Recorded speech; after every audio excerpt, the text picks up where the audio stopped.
有一只外籍货轮因为伊的主机故样直接跨刷伫个偏湖吉背的海域，过当工xuất漏油污染附近海域。相关单位已经初步把这个废油清掉。另外，海保署也发现讲，这个月台湾尚无有故的关系海岸受到这废油污染，因也伫怀疑讲，真有可能是这船啊偷排乌油，目前也当咧调查。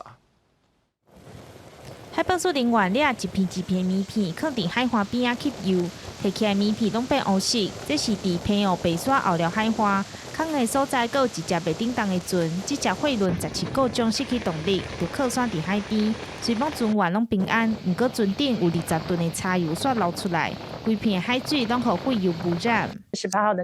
那一天呢，下午3点就已经全部清得比较干净了，就现场已经没有很明显的油污。总共呢，我们清了12车次，然后清了2690公斤的一些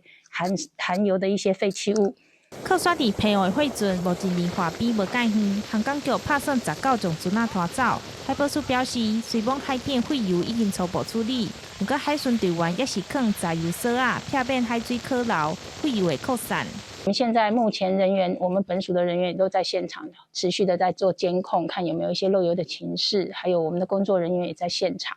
那也会配合澎湖县环保局，